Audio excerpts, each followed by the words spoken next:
Este programa es posible gracias al equipo conformado por Isabela Iturriza, Inmaculada Sebastiano, Carlos Javier Virgües, Juan Juárez, Fernando Camacho y Giancarlos Caraballo. También puedes seguir la transmisión en vivo en mundour.com. Debes buscar la pestaña de Radio en Vivo, bajar y darle clic en Unión Radio 90.3. Recuerda que nos puedes seguir en @mundourweb y @radioescuelaur. Bien, y en nuestro programa Venezolanos, en esta oportunidad, en esta serie que venimos adelantando, Los del Podio, vamos a tener el gusto, el honor de conversar con Ana Teresa Torres. Bienvenida, Ana Teresa. Gracias, Rafael. Gracias por la invitación. Una caraqueña nacida en la Clínica Córdoba en el año 1945 en la parroquia La Candelaria. Hija de Miguel Torres Cárdenas y Felicitas García Elorrio, hija única. ¿Cómo es ese mundo, cómo es esa familia, esa Caracas a la que tú vas a llegar? ¿Cómo son esos primeros años tuyos, tus recuerdos más antiguos? Bueno, yo creo que vengo de una narrativa complicada. Yo no sé si eso me ha hecho también seguir por el camino de la narración.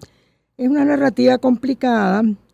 Mi madre era española, no era una inmigrante propiamente hablando, sino que se enamoró de un venezolano. Okay.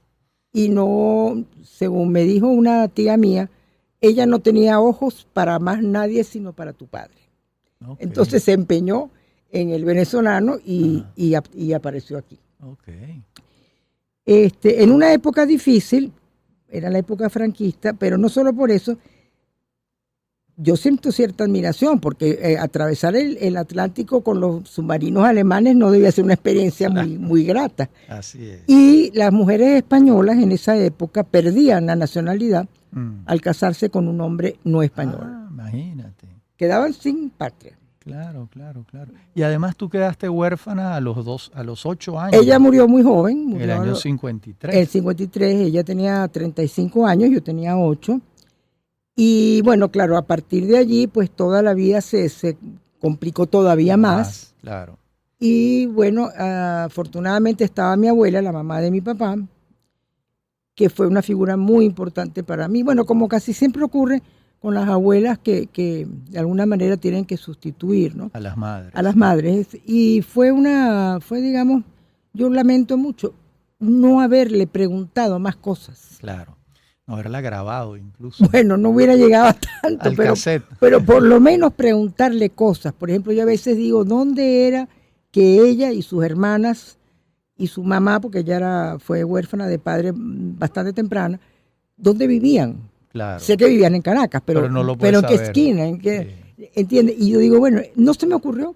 Fíjate. Y a ella tampoco se le ocurrió. Bueno, entonces ella fue una fuente importante para mí de estructuración de lo que era la familia. El núcleo familiar en Campo Alegre vivían. En Campo Alegre, sí. Mi papá y sus hermanos realmente giraban en torno a ella, ¿no? Ella era,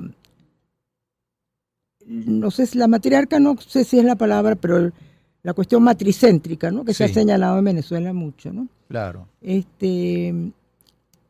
ella se mudó a Campo Alegre, creo que contra su voluntad, porque lo que le gustaba era vivir en lo que ella llamaba Caracas. Claro, que Campo Alegre no era Caracas, es una cosa lejísima y que además no era Caracas.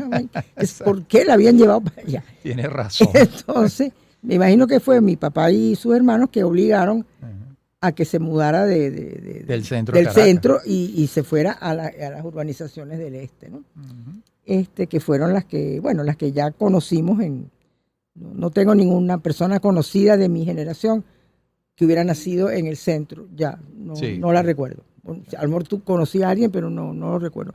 Todos ya pertenecíamos a eso que era tan lejano, que era el este. El este de Caracas.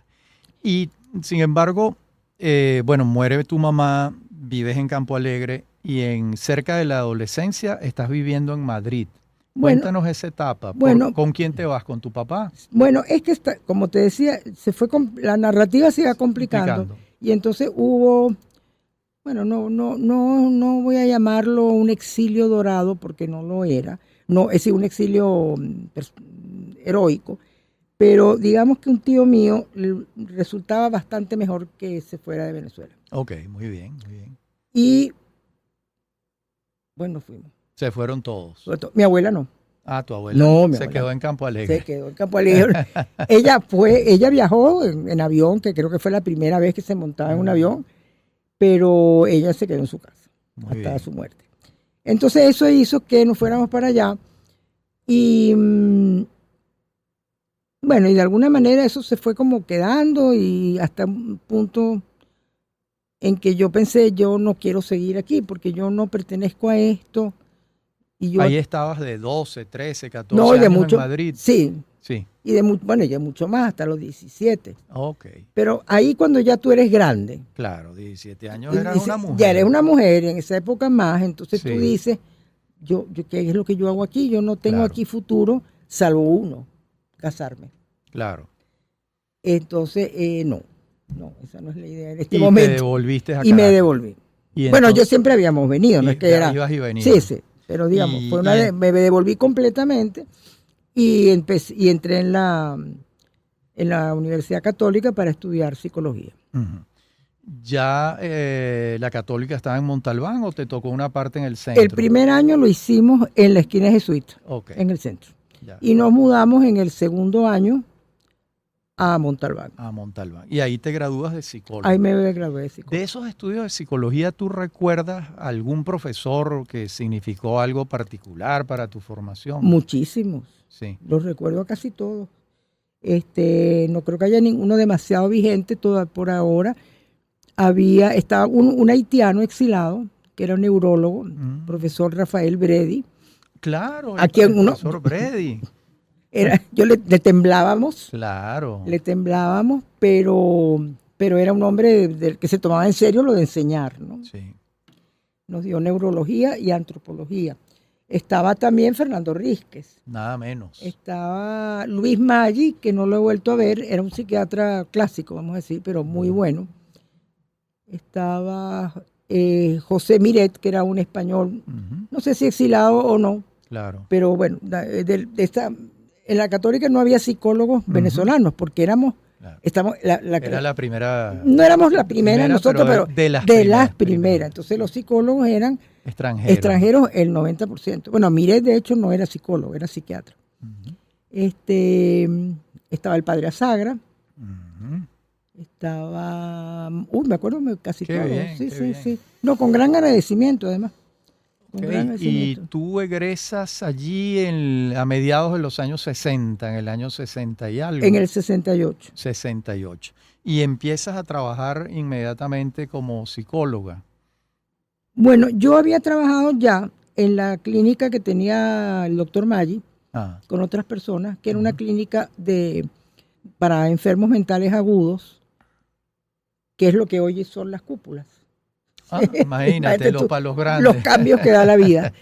Yo había trabajado allí en la experiencia de la enfermedad mental severa y después de ahí me fui al Peñón, que para mí era el mejor centro de estudios de psicología clínica y psiquiatría.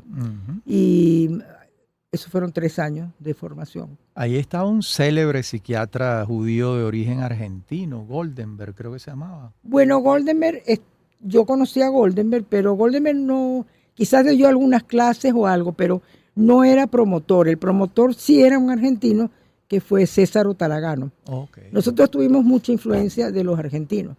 En materia psicoanalítica. En materia psicoanalítica y psiquiátrica y de atención de salud mental, ¿no? En general. Mucha influencia tuvimos en esa época. Y bueno, ya de ahí, en la vida unas cosas te llevan a otras. Bueno, pero en el camino te casaste con Gastón Carballo. En el camino me casé con Gastón Carballo, déjame ver qué parte del camino, en el 75. Sí. Pero antes del camino, yo conocí a Francisco Herrera Luque, que fue a través de quien conocí a Gastón Carballo, porque ellos eran muy amigos de infancia. Okay. Y entonces, Pancho Pepe me dijo, tú te tienes que casar con él. Yo le dije, bueno, aquí hay dos problemas. Pero Pancho de Celestino. Era celestino, como no, y no era malo. Le dije, hay dos problemas, Pancho. El primero es que Gastón está casado y el segundo que yo también. Entonces no sé cómo resolveremos. ¿Cómo vamos a hacer esto? Pero bueno, se resolvió. Se resolvió. Sí. ¿Tú estabas casada? Yo estaba casada con alguien anteriormente y Gastón todavía no había terminado su divorcio. Pues pero era cuestión de... Era un tránsito. Ambos estaban en un tránsito. Pero bueno, total que sí, nos casamos y ahí nació los hijos, Gastón, Miguel y Isabel, hoy en día emigrados canadienses. Desde el año 2008 creo que viven en Toronto, ¿no? Sí, del 2008, correcto. Tienen 15 años, se fueron hace como 15 años, sí. Caramba. Sí, porque mi primer nieto ya nació allá. En Canadá. Bueno, vamos a una pausa. Estamos conversando con Ana Teresa Torres. Y en la próxima parte del programa ya hemos visto su infancia, adolescencia, sus estudios en la Universidad Católica Andrés Bello, ya tenemos a una psicóloga y vamos a abrir la puerta de su vida literaria y su vida de escritora en la próxima parte del programa. Ya regresamos. En breve continúa Venezolanos. Somos Unión Radio Cultural.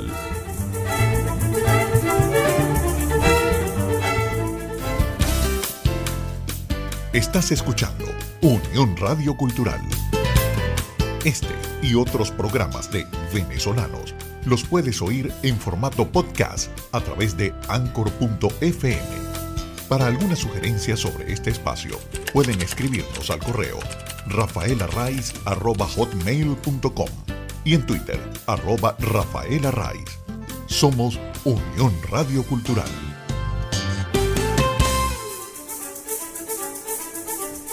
Estamos de regreso con Venezolanos. Somos Unión Radio Cultural.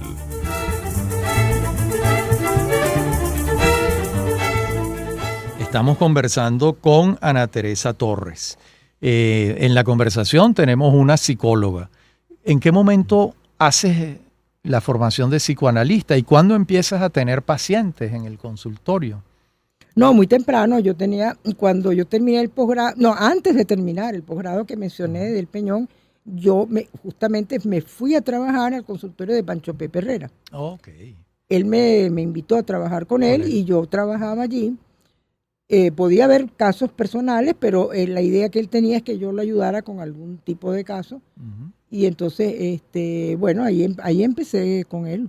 Qué bien. Sí, bastante. Bueno, año 72 más o menos. Ok. Ahora, tú asomas la cabeza como escritora ganándote el cuento del concurso de cuentos del Nacional el año 84. Yo recuerdo mucho ese cuento, no sé por qué, pero se me quedó grabada la imagen de un cuadro de Arturo Michelena en Francia. Es un cuadro, es una marina, es una playa la que él está pintando. Es correcto, sí. Y a partir de ahí tú construiste la historia, ¿no? Sí, es como una historia, no sé ya cómo calificarlo, pero era algo como que la mujer estaba hablando consigo misma y contando su historia y alguien desde afuera estaba haciendo como una segunda historia, ¿no? La historia desde afuera. Eso fue el año 84 y eso tuvo una importancia para mí muy, muy grande porque hasta ese momento yo había escrito, por supuesto. Nadie empieza a escribir a esa edad, creo yo. Pero yo no tenía, digamos, relaciones con el mundo literario venezolano, salvo una muy importante que era Miguel Otero Silva. Uh-huh. Tenías 39 años. Sí. Sí, eras una persona en la mitad de la vida. En la mitad de la vida, exactamente. Entonces, esto fue algo que me hizo tomar una decisión. Okay. Es decir, por lo que acabas de decir, porque era la mitad de la vida, yo dije, bueno, yo no puedo seguir como coqueteando con las dos cosas, o voy para acá o voy para allá. Claro. Y entonces tomé la decisión de escribir, porque yo creo, siempre me han preguntado, ¿y es que la literatura te influye en la psicología? No, yo soy una persona que ha tenido dos vocaciones. Exacto. ambas son paralelas. Ya. Pero No, se tocan, ¿no? se tocan, no son contradictorias. No, para nada. Pero tienen algo contradictorio en la práctica. No puedes trabajar en dos cosas a la vez todo el tiempo. Claro, es así. El día sigue teniendo las mismas horas. Así es. Tal Entonces, cual. es un tema de eso. Sí. Pero la vocación yo tenía las dos. O sea, ¿qué fue más importante? No puedo decir que fue más importante porque... Ahora, acabas de mencionar algo que yo no sabía. Yo sabía que habías trabajado con Herrera Luque en su consultorio, que había una amistad importante.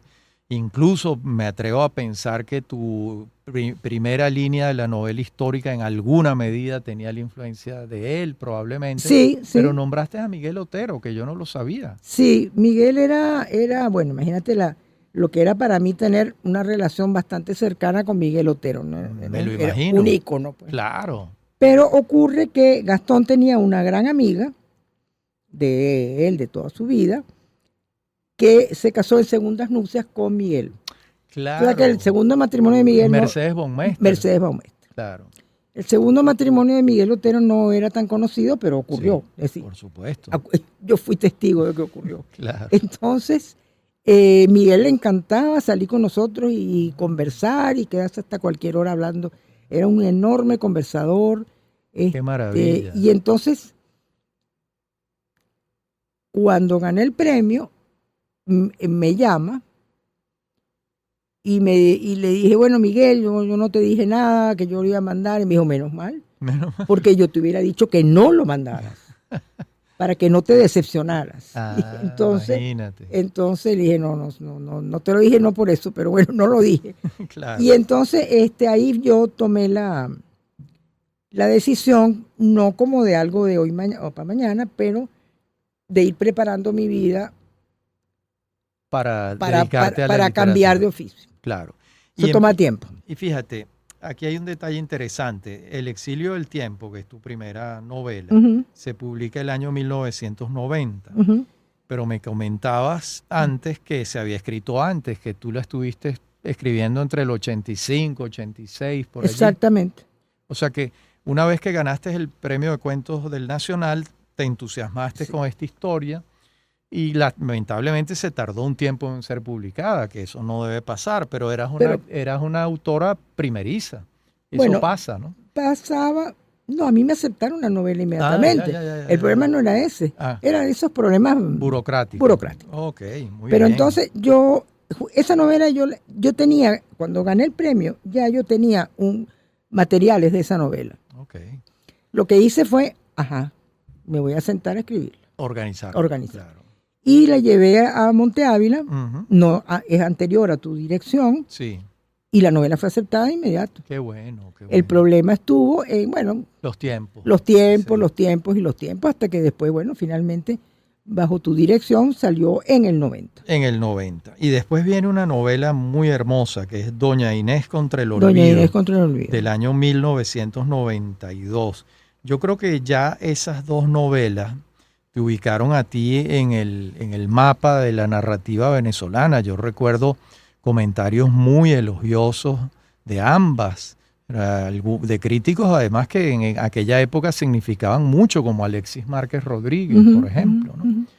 Y entonces, te fuiste abriendo un camino en ese mundo de la novela histórica, y en paralelo han aparecido trabajos tuyos en el orden profesional, psicoanalítico. Elegir la neurosis desde el año 92, El amor como síntoma es del año 93, Territorios eróticos es del año 1998. Y me parece que ese fue el último, o quizás hay otro en el orden psicoanalítico, de tus libros de trabajos o de ensayos, como suele llamarse. Sí, hay otro posterior que se llama Historias del Continente Oscuro. No recuerdo ahorita el año, pero es bastante posterior. Es del año 2007. Ensayos sobre la condición femenina. Eso recogía también algunos artículos que yo había escrito, conferencias que por alguna razón vas a dar, y que yo trato de que ese material no se pierda, porque mucho tiempo el que uno pone en esos artículos y en esas charlas y cosas, entonces Yo dije, no, aquí, yo tengo un libro aquí, lo que tengo es, claro, sentarte a darle un sentido. A darle cuerpo. Ese sí ya fue el último. Ese fue el último en esa área. Tengo uno mixto que se llama El alma se hace de palabras. Aquí está. Pero esa es una recolección de artículos. No 5 ensayos sobre escritura y psicoanálisis. Sí, es como un híbrido allí. Pero hay mezclados artículos de distintos temas. En el mundo del psicoanálisis, ¿cómo te pueden ubicar a ti los oyentes?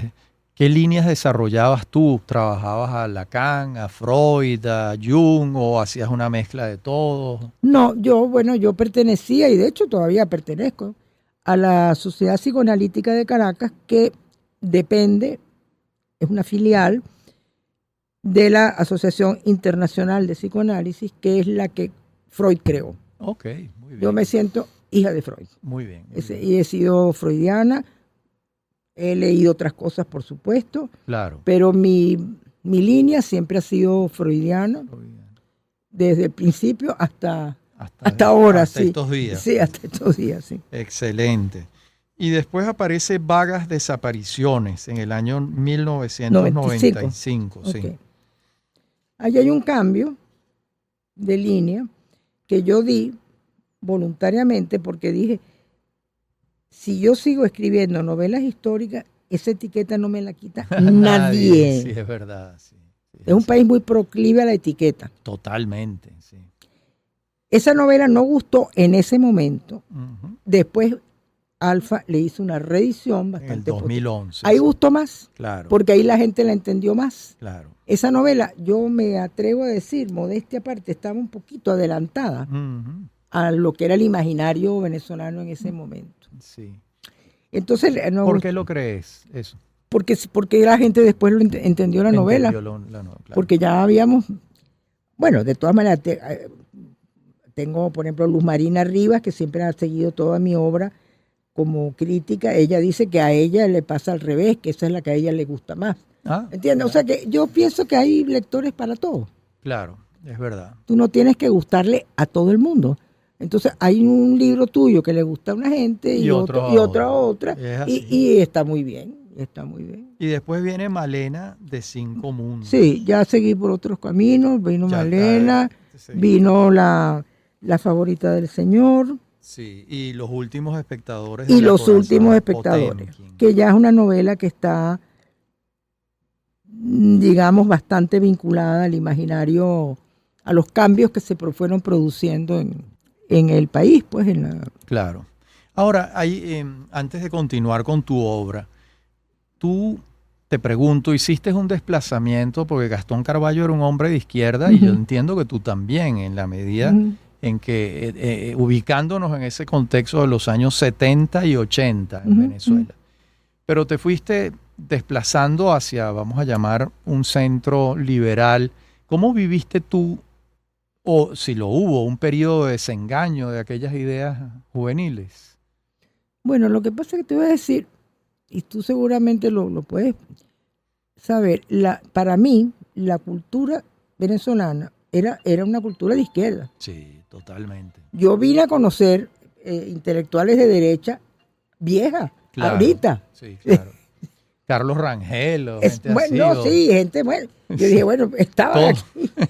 ¿Dónde estaban? Sí, ¿dónde estaba? Bueno, entonces, yo creo que mis ideas no han variado tanto, en el sentido, yo nunca hubiera sido una persona radical, claro, nunca hubiera sido una persona de este tipo de cosas. Yo, muy joven, yo pensé, o bastante joven, dije, yo quiero ir a los países nórdicos, porque yo creo que esta gente tiene la solución, y la tiene.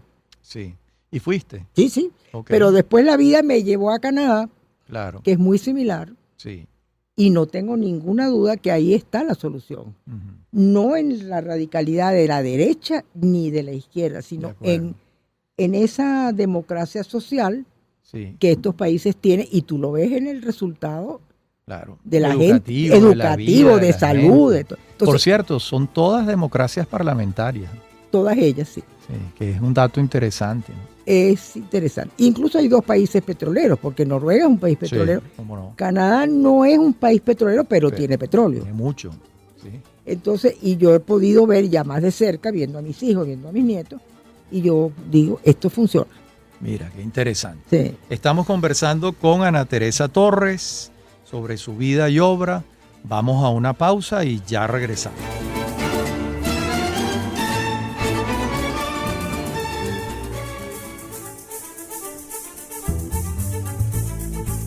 Estamos conversando con Ana Teresa Torres, hemos ido recorriendo su obra narrativa y ensayística y hemos llegado a un libro que yo juzgo muy importante, Ana Teresa. Creo que es uno de los libros que va a quedar casi que canónico en el ensayo venezolano, que es La herencia de la tribu, del mito de la independencia a la revolución bolivariana. Uh-huh. Es del año 2009, pero tiene varias ediciones, es un libro de consulta permanente. Ese libro lo fuiste tejiendo a lo largo de esos años en que la vida en Venezuela era muy difícil y era evidente que estaba ocurriendo una suerte de cambio cultural, si se puede decir así. Sí, claro. Sí, bueno, empezó como todo porque me empezaron a invitar, en algunas creo que coincidimos nosotros, sí. Me empezaron a invitar como a eventos, cuestiones de dar hablar. Y entonces fui acumulando material hasta que pensé, no, esto yo debería hacer lo que llaman un libro orgánico, es decir, no solamente unir los artículos. Y entonces me puse a leer, bueno, mucho de lo que los pensadores venezolanos de los años 40 y 50 habían escrito. Sí. Uno en el libro ve la huella de obras, de opiniones del pensamiento de Piconzala, de Mijares, algo de Briceño Iragorri. Creo recordar algo de Briceño Guerrero, que fue un hombre... No, de Briceño Guerrero no, me lo han más bien criticado que yo no lo incluí. Ya. No, por alguna razón. Por alguna razón. No por nada en particular. No por nada en particular. Sí, Velázquez quizás, Ramón Velázquez. Arturo Liscano. Sí. Yo traté de leer todo, no quiere decir que al leerlo es que yo estaba de acuerdo. Claro. Yo traté de decir, esto es lo que este señor decía. Exactamente. Y me pareció que era una manera de ver cuál era la herencia de la tribu, o sea, que era también una herencia intelectual que se ha despreciado mucho, pero que estaba. Ahí está. Y el libro, bueno, tuvo un éxito increíble, sí. Increíble. No, es que es un gran libro. Me invitaron libro. Yo no sé a qué cuántas cosas me pudieran invitar para que hablara. Ya la cosa se tranquilizó. Pero fue para mí importante, porque fue como decir, bueno, déjame ver qué está pasando, porque estábamos un poquito sorprendidos, diría yo, por supuesto, de lo que nos pasaba. Y después vienen dos libros que me parecen muy interesantes. Una biografía, que no lo habías ensayado ese camino antes, que es la biografía de Elía Inver de Coronil, publicada el año 2010 en la Biblioteca Biográfica Venezolana del Diario El Nacional, aquella que concibió Simón Alberto Consalvi. Probablemente fue un encargo de Simón, te dijo, no tú la propusiste. Fue al revés, yo se la propuse. Ah, qué bien. Yo se la propuse y él me dijo, qué bueno, porque yo andaba buscando quién podía hacerlo. Qué bueno. Y entonces le dije, bueno, yo creo que yo lo puedo hacer. Yo la conocí personalmente y fui muy amiga de María Elena Coronil, también de Fernando, pero más María Elena, trabajamos juntas, incluso en una época éramos muy cercanas y yo iba a su casa con frecuencia. Y yo creo que ella merecía, aunque fuera una modesta biografía, porque como aquí se olvida casi todo, pues entonces por lo menos es un trabajo, bueno, si ella viera lo que pasa hoy en el hospital de niños, no sé lo que pasaría. Claro. Pero no lo ve. Y bueno, el trabajo de ella junto con el doctor Machado Hernández, Gustavo Enrique, ¿no? Que fue el presidente del Consejo Venezolano del Niño, aquí en tiempos de López Contreras, Medina y durante varias décadas hubo un particular interés en el tema de la infancia abandonada. Pastor Oropesa también trabajó mucho con ella. Sí. Los grandes pediatras de ese momento. Y además estamos hablando de la primera mujer graduada de médico, ¿no? La primera mujer que estudió y se graduó de médico. Sí, porque habían reválidas. Sí, ha habido un poco de confusión. La madre de Teodoro Petkov hizo la reválida. Hizo una reválida. Sí. Y había otras mujeres que también se graduaron, pero después de ella. Ella fue la primera que se inscribió y estudió y se graduó aquí. Claro. Y se casó con un médico pues, que después también fue muy notable, que era Rubén Coronil. Y bueno, no me fue difícil recoger los datos porque tenía, Sofía Inver fue también muy generosa conmigo, me dio muchos datos de la infancia y de todo eso, ¿no? Y después viene un libro que yo estimo mucho, que es El oficio por dentro, que es donde tú reflexionas sobre el arte de escribir. Es un libro excepcional porque muy pocos escritores a su vez reflexionan sobre lo que están haciendo, ¿no? En materia de escritura. Sí, bueno, es que a veces los libros se van haciendo, uno no sabe ni por qué. Por ejemplo, una parte de ese libro es un curso de cómo se escriben las novelas. Eso fue una petición que me hizo María Fernanda Palacio. Pero cuando yo trato, tú sabes, de no dar puntadas sin hilo. Si yo tengo que dar este curso, tengo que prepararlo, yo no voy a perder ese tiempo, eso lo voy a escribir y queda. ¿No? Y me han invitado, tengo unos chamos que el año pasado me invitaron para que dé ese curso por Zoom. ¿Y eso fue en la Escuela de Letras de la Central? No, eso fue lo que ella tenía. San Francisco. El San Francisco. Claro, los diplomados. Los diplomados de San Francisco, que eran muy maravillosos. Maravillosos. En el ITER, en Altamira. En el ITER fueron una parte. Entonces, bueno, te digo, chamos para mí, que han querido que repita ese curso ahora por Zoom. Y el último, el año pasado, se escribieron 50 personas. Me parece que era un éxito. Para mí, 50 personas es mucho. Muchísima gente, claro. Sí. Vamos a continuar con la línea de ensayos y después retomamos la línea narrativa. Después viene Diario en Ruinas, que son los años 1998-2017, publicado en el 2018. Allí yo sentí cuando lo leí una beta que no había visto antes en ti, que es una suerte como de analista política y que hace pesquisas periodísticas. Ahí como yo noté en ese diario una angustia muy particular por el país, por recoger lo que estaba pasando, ¿no? Es quizás tu libro más político, ¿no? Bueno, es que fíjate, esos años que empezaron en el 98, bueno, nos cambiaron la vida a todos. Claro. Y parte de ese cambio, a mí siempre me gustaba la política y Gastón era un hombre que siempre hablábamos de política y nos reuníamos con gente. Pero esto fue distinto, porque esto ya no era la política, esto es lo que está pasando, te está pasando a ti. A ti, claro. Sí. Sí. Entonces yo me sentí muy afectada por eso. Y durante esos años yo estuve en muchísimas digo, pero bastantes agrupaciones de activismo. De activismo, vamos a llamarlo así, exactamente. Sí. Bueno, a veces digo, bueno, lo que estabas haciendo era perder el tiempo, pero otras veces no. Pienso que no, porque también fue parte de mi vida, de mi experiencia, ¿no? Así es. Entonces, el libro, bueno, era eso, decir, yo no quiero que a mí se me olvide esto. Claro. Que ya se debe haber olvidado, porque porque los jóvenes de 25 años... Claro, ya no saben. Claro, es que eso pasó. Eso pasó. Pero ahí está recogido. Ahí está recogido y mucha gente le gusta. No pretende ser una obra literaria, sino algo así como... Un diario. Un diario y mezclo algunas cosas personales y otras son, bueno, cosas de memoria colectiva, ¿no? Claro. Y en esta área aparece Viaje al poscomunismo.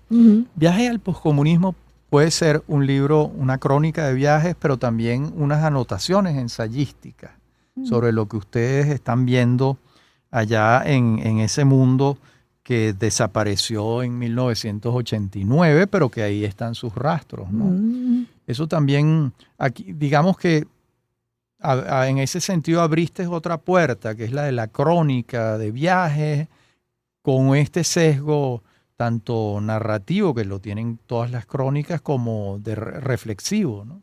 Sí, claro, porque la idea no era un libro de turismo, ¿no? No claro, no es una postal. No, exacto. Entonces, lo que quería era, bueno, recoger lo que uno podía ver y podía entender que no es mucho, porque estás viendo realidades muy distintas a la tuya y no tienes las referencias. Ya han pasado 30 años, además. No, pero el poscomunismo no ha pasado. Ah, ya. El poscomunismo está. Está, ok. Claro, es que eso era, bueno, sí. y el comunismo lo ves todavía, ¿no? Pero, sí. Pero en gente mayor. Pero el poscomunismo ahí está, ¿no? Y queríamos, bueno, un poco, Yolanda Pantin y yo, que fuimos autoras del libro, queríamos ver qué similitudes tenía con este país. Yo digo que este país pasó al poscomunismo sin tocar el comunismo. Claro. El que sepa un poco de comunismo sabe que esto aquí no lo hubo. Que aquí no lo hubo. Entonces, agarró, digamos, algunas cosas. Este libro, que lo comentábamos esta semana en una librería, fue interesante. Fue interesante hacerlo. Fue interesante los viajes, por supuesto. Uh-huh. Y a la gente le gustó, a la gente le interesa. Claro. Y ahora que nombraste a Yolanda Pantin, hiciste El hilo de la voz. Este es un libro también. muy valioso. Sí. Esta antología crítica de escritoras venezolanas del siglo XX, publicado en el año 2003. Ha tenido 2 ediciones. Es una antología muy completa, ¿no? Sí. Ese fue un trabajo tremendo. Uh-huh. Pero bueno, me siento que valió la pena porque mucha gente, digamos, personas del medio, críticos, literarios, etcétera, no solo venezolanos, sino lo valoran. Lo valoran y valió la pena hacerlo. Y descubrieron autoras que la gente había olvidado o simplemente no las conocía. No las conocía, incluso algunas con seudónimos. Por ejemplo, una pariente mía. Dinora Tarver. Dinora Ramos. Que era Elba Rice. Sí, una prima hermana de mi papá. Y así otras, pues que a mí me sorprendieron mucho. Sí, esa la iban a borrar. La iban a borrar de la historia, pero era la mejor, a mi modo de ver, de ese grupito. Fíjate tú. Entonces, bueno, yo me siento contenta eso sí toma mucho tiempo hacerlo, pero me siento contenta de haberlo hecho. Y como me parece casi imposible que ese libro sea reeditado, yo le pregunté a Yolanda si estaba de acuerdo y lo puse en mi página. Si alguien lo quiere ver, pues ahí está. Sí. Bueno, estamos conversando con Ana Teresa Torres. Estamos cerca de la última parte del programa donde veremos sus libros más recientes y algunas conclusiones. Ya regresamos. En breve continúa Venezolanos. Somos Unión Radio Cultural.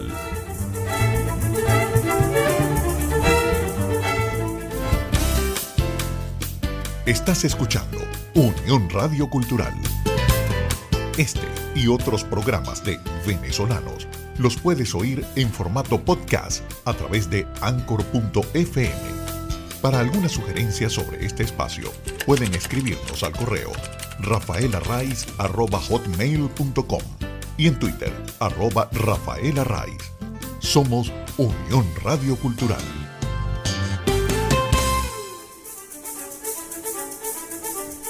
Estamos de regreso con Venezolanos. Somos Unión Radio Cultural.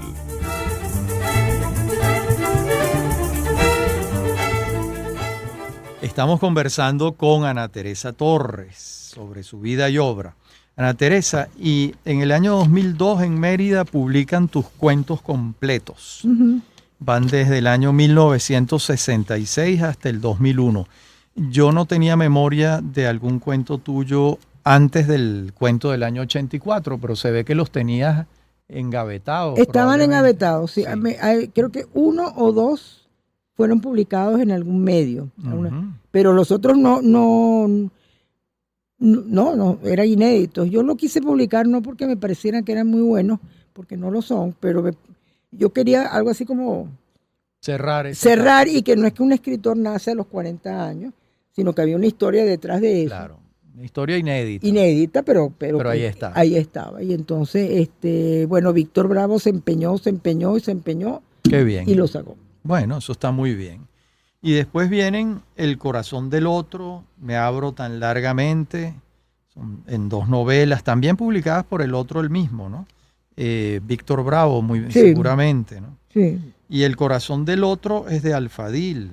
Es un libro del año 2005.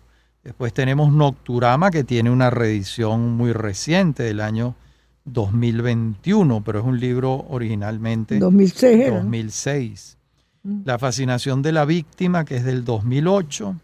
Y La escribana del viento, que es una novela que a mí particularmente me gusta mucho. Tú la presentaste, creo. Yo la presenté, sí. Y escribí sobre ella. A mí me parece una gran novela. Y ojo, coincidimos varios de tus lectores en esto, entre otros Roberto Lovera de Sola, que es uno de los críticos que más estima tu obra.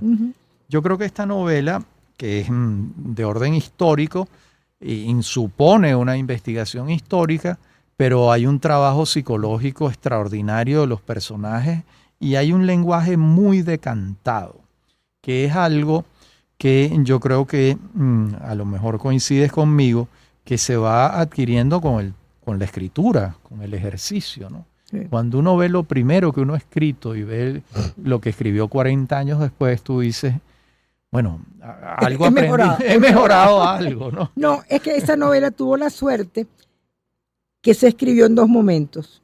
Esa novela yo la empecé a escribir después de Doña Inés. Ok. Ajá. Y la abandoné. Ah, y la dejaste. Y la dejé. Tenía mucho material de investigación. Okay. Eso lo guardé. Sí. Pero me fui a otras cosas. De manera que cuando vuelvo ya tengo como andado una buena parte del camino. Pero vuelves 20 años después, prácticamente. Sí, bueno, no, más creo. Más, ¿no?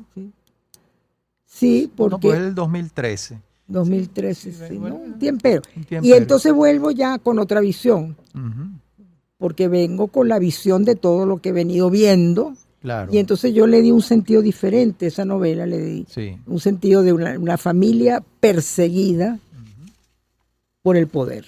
Exactamente, tal cual. Y el tema del incesto también. Perseguida por el poder, arruinada y exiliada. Sí.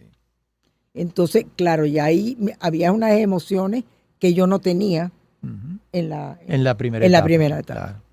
Y en el 2015 aparece una extraordinaria antología tuya que es Fervor de Caracas. Fervor de Caracas, sí. Que la publicó Fundavac, que supone una gran investigación sobre temas caraqueños. Esa la disfruté muchísimo. La disfrutaste mucho, un gran libro, ¿no? Y a mucha gente le gusta mucho ese libro porque, bueno, yo traté de escoger lo más emblemático, lo que más me gustaba. También hay autores que quizá no son tan conocidos para el gran público, claro, pero hay otros que sí. Ese fue un libro que me gustó mucho hacer y tampoco me parece que se va a reeditar, porque esos libros muy grandes. Son muy grandes, pero bueno. Sí. Ahí está. Y Diorama, que es el último. Diorama es... La última, es del año 2021. Sí, es como una secuela hasta cierto punto de Nocturama. Sí, ya es la distopía. Claro. Francamente, la distopía. Es un libro doloroso, un libro amargo, es un libro... Sí. Sí. Bueno, es un recorrido largo que has tenido y lleno de trabajo, de logros, de... ¿Cómo te sientes después de lo que has hecho? ¿Qué falta? ¿Sí? ¿Qué falta? No, es que no, porque yo pienso que no es un tema de faltar, porque lo que yo quería hacer era el recorrido, y el recorrido lo he hecho. Ya lo ¿El recorrido puede ser más amplio? Sí, claro. Claro. Si vivieras 1000 años, pero no, eso no va a ocurrir. No es el caso. Entonces yo siento que yo hice lo que yo quería hacer. O sea, mis vocaciones yo las pude llevar a la práctica. Muy bien. No me quedé con eso. Claro. Y bueno, yo me siento satisfecha. ¿Podría escribir más? Sí, claro que podría. ¿Y estás en eso? Estoy en eso, sí. Más lentamente. Claro. Porque la energía no es la misma que uno tenía antes. Pero natural. Estoy escribiendo una novela sobre el tema de la emigración. Ok, un tema muy venezolano, que no lo habíamos vivido nunca. No, así como no. No lo habíamos vivido, claro. Pero no venezolana solamente, sino en general. En general de otros países. Hay personajes de distintos países y qué sé yo, y venezolanos también, por supuesto. ¿Tú sabes quién tiene una reflexión sobre haber emigrado que a mí me tocó mucho? Milán Kundera. Porque Kundera sale de Praga y se convierte en otra persona, en otro mundo. Y el otro que también reflexiona mucho sobre eso, me parece a mí que es Jacques Lacan. Pero Jacques Lacan no emigró. Que yo sepa, ¿no? No, Lacan es un francés de toda la vida. Un francés de toda Espérate, la vida. Entonces, ¿cuál es el que tiene aquel...? Sí, entonces, no. Pero es un psicoanalista el que estás pensando. Sí, estoy pensando. No, psicoanalistas emigrados hay muchísimos. Sí. Porque muchos de los analistas eran judíos y tuvieron que emigrar. Que irse, exactamente. Pero no, Lacan era un francés. francés. Sí. Pero reflexiones sobre el exilio hay muchos. es que estoy confundiendo a dos personajes. No es Lacan en quien yo estaba pensando, sino Émile Cioran. No, claro. Claro, que es un rumano emigrante. Esos dos, Cioran y Kundera, viven muy fuertemente el hecho de haber emigrado. Fue una confusión que tuve. Sí, bueno, en el fondo lo que te va marcando los temas es lo que va afectando tu vida. Claro. En el fondo. Claro. Entonces, bueno, ahorita, ¿qué es lo que a mí me ha afectado mi vida y la de casi todo el mundo? Sí, que se te fueron los hijos. Que se me fueron los hijos, que entonces yo tengo que estar en una condición de nómada que me parece muy incómoda. Claro. ¿Y qué haces? ¿Has pasado meses largos en Canadá? Sí, he hecho una repartición. Claro. ¿Y la vas a seguir haciendo? Mientras pueda. Mientras pueda, claro. Claro, me hubiera gustado hacer lo que hizo mi abuela. Ustedes se tienen que ir, váyanse. Yo me quedo. Pero bueno, los tiempos no son los mismos. Claro, y tus hijos te necesitan. Bueno, o yo a ellos también. O tú a ellos, sí. Es más fácil moverse hoy en día también. Claro. Bueno, total, eso es lo que ha ocurrido y ya no se puede, no hay nada que discutir. Pero me dio un tema, literario que además no es ninguna novedad. El tema de la emigración, como tú estabas recordando, está en la literatura